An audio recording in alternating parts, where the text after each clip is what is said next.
கிச்சா சுதி பாத்தீங்க அப்படின்னா விஜய் வந்துட்டு அவரை போல தெளிவு யாருக்கும் கிடையாது அப்படின்னு சொல்லியிருக்காங்க. இவர் வந்துட்டு கன்னட திரையுலகில வந்துட்டு ஒரு பெரிய நடிகர் அப்படின்னு சொல்லலாம். இவர் நடிச்ச நானி படம் பாத்தீங்க அப்படின்னா இந்திய அளவுல மட்டும் இல்லாம உலக அளவுல வந்துட்டு பேசப்படக்கூடிய ஒரு படமா இருந்துச்சு. அந்த அளவுக்கு வந்துட்டு மிகப்பெரிய வசூல் சாதனை வந்துட்டு பண்ணிருந்துச்சு. ரீசெண்டா பாத்தீங்க அப்படின்னா இவர் நடிச்ச மேக்ஸ் திரைப்படம் வந்துட்டு ரிலீஸ் ஆச்சு. இந்த படம் பாத்தீங்க அப்படின்னா கன்னடம் மட்டுமின்றி தமிழ், தெலுங்கு, மலையாளம், ஹிந்தி ஆகிய மொழிகள்ல வந்துட்டு ரிலீஸ் ஆயிருந்துச்சு. இந்த பட ப்ரொமோஷன்ல பாத்தீங்க அப்படின்னா விஜய் பத்தி அவர் என்ன சொல்லியிருக்காரு அப்படின்னு பாத்தீங்கன்னா, விஜய் சார் பெரிய கனவு கண்டவர், அவர் அதிக கவனம் செலுத்துவார், அவரை போல தெளிவு யாருக்கும் கிடையாது அப்படின்னு சொல்லியிருக்காரு. அதுக்கப்புறம் பாத்தீங்க அப்படின்னா அவர் என்ன செய்யணும், எப்போது செய்யணும் அப்படின்னு அவருக்கு நன்றா தெரியும், அவர் அதை மிகவும் வந்துட்டு துல்லியமா செய்வார் அப்படின்னு சொல்லியிருப்பாரு. இதன் மூலமா பாத்தீங்க அப்படின்னா விஜயோட அரசியல் வருகையை வந்துட்டு சொல்லியிருக்காரு. விஜய் வந்துட்டு அரசியல்ல ஜெயிப்பார் அப்படின்னு சொல்லிட்டு அவருடைய கருத்தை வந்துட்டு சூசகமா வந்துட்டு தெரிவிச்சிருக்காரு. டைரக்டர் ராஜமௌழி பாத்தீங்க அப்படின்னா மகேஷ் பாபு வச்சு அடுத்த ஒரு படம் பண்ண போறாங்க. இந்த படத்தோட தலைப்பு பாத்தீங்க அப்படின்னா தற்காலிகமா வந்துட்டு SSMB29 அப்படின்னு சொல்லிட்டு தலைப்பு வச்சிருக்காங்க. இந்த படம் பாத்தீங்க அப்படின்னா கிட்டத்தட்ட 2 பாகங்களா வந்துட்டு எடுக்க போறாங்க. இந்த படம் வந்துட்டு அதிக பட்ஜெட்ல வருங்க. அது வந்துட்டு ஹாலிவுட் தரத்துல இந்த படத்தை பண்ண போறாங்க. உலகத்தை சுற்றும் ஒரு சாகச பயணத்தை பின்னணியாக கொண்டு தயாராகும் படம் அப்படின்னு சொல்லியிருக்காங்க. இந்த படத்தோட டைரக்டர் ராஜமௌழி என்ன சொல்லியிருக்காரு அப்படின்னு பாத்தீங்கன்னா, இந்த படத்தோட பெரும்பகுதி படப்பிடிப்பு வந்துட்டு அமேசான் காடுகளில் வந்துட்டு நடத்தப்படும் அப்படின்னு சொல்லியிருந்தாரு.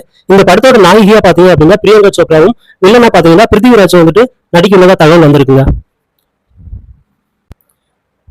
டைரக்டர் பிரதீப் ரங்கநாதனுக்கு பாத்தீங்க அப்படின்னா டிராகன் படத்துக்கு வந்துட்டு கிட்டத்தட்ட 12 கோடி சம்பளம் வந்துட்டு பேசப்பட்டுள்ளதா வந்துட்டு கூறப்படுகிறது. பிரதீப் ரங்கநாதன் வந்துட்டு முதலா வந்துட்டு ஜெயம் ரவியை வச்சு கோமாளின்ற படத்தை பண்ணிருப்பாங்க. இந்த படம் பாத்தீங்க அப்படின்னா வசூல் ரீதியா வந்துட்டு வெற்றி பெற்றது. இதுக்கப்புறம் பாத்தீங்க அப்படின்னா லவ் டுடே என்ற படத்தை வந்துட்டு பண்ணிருப்பாங்க. இந்த படம் பாத்தீங்க அப்படின்னா ஒரு சின்ன பட்ஜெட்ல தான் உருவாச்சு. ஆனா வசூல் பாத்தீங்க அப்படின்னா மிகப்பெரிய அளவுல வந்துட்டு வசூல் பண்ணிருந்துச்சுங்க. கிட்டத்தட்ட 100 கோடி வரை வந்துட்டு இந்த படம் வசூல் பண்ணதா வந்துட்டு சொன்னாங்க. இப்ப பாத்தீங்க அப்படின்னா இவரு டிராகன்ற படத்துல வந்துட்டு நடிச்சிட்டு வர்றாரு. இந்த படத்தோட டைரக்டரா வந்துட்டு அஸ்வத் மாரிவத் வந்துட்டு பண்ணிட்டு இருக்காங்க. ப்ரொடியூசரா வந்துட்டு அர்ச்சனா கல்பாத்தி பண்ணிட்டு இருக்காங்க. இந்த படத்துல பாத்தீங்க அப்படின்னா பிரதீப் ரங்கநாதனுக்கு வந்துட்டு கிட்டத்தட்ட 12 கோடி வந்துட்டு சம்பளமா வந்துட்டு பேசப்பட்டுள்ளதா சொல்லப்படுகிறது. இதற்கு காரணமா என்ன சொல்றாங்க அப்படின்னு பாத்தீங்கன்னா, இதுக்கு முன்னாடி இவர் நடிச்சு டைரக்ட் பண்ண லவ் டுடே படம் வந்துட்டு மிகப்பெரிய வசூல் சாதனை பண்ணிருந்துச்சு. 2025 சம்மர்ல பாத்தீங்க அப்படின்னா கிட்டத்தட்ட 3 பெரிய நடிகர்களோட படம் வந்துட்டு ரிலீஸ் ஆகுதுங்க. அந்த பெரிய நடிகர்கள் யாரு, அவங்களுடைய படம் என்ன அப்படின்றத பார்க்கலாம். ஃபர்ஸ்ட் பாத்தீங்க அப்படின்னா அஜித் குமார். இவர் பாத்தீங்க அப்படின்னா ஆதிக் ரவிச்சந்திரன் இயக்கத்துல வந்துட்டு குட் பேட் அக்லி படத்தை வந்துட்டு கம்ப்ளீட் பண்ணிருக்காங்க. இந்த படம் பாத்தீங்க அப்படின்னா 2025 சம்மர்ல வந்துட்டு ரிலீஸ் ஆகும் அப்படின்னு சொல்லியிருக்காங்க. ரெண்டாவது பாத்தீங்க அப்படின்னா சூர்யா. இவர் டைரக்டர் கார்த்தி சுப்ராஜ் இயக்கத்துல வந்துட்டு ரெட்ரோ திரைப்படத்தை வந்துட்டு பண்ணிட்டு இருக்காங்க. இந்த படமும் பாத்தீங்க அப்படின்னா ஆல்மோஸ்ட் கம்ப்ளீட் ஆயிடுச்சுங்க. இந்த படமும் வந்துட்டு சம்மர்ல வந்துட்டு ரிலீஸ் ஆகும் அப்படின்னு சொல்லியிருக்காங்க. அடுத்து பாத்தீங்க அப்படின்னா ரஜினிகாந்த்.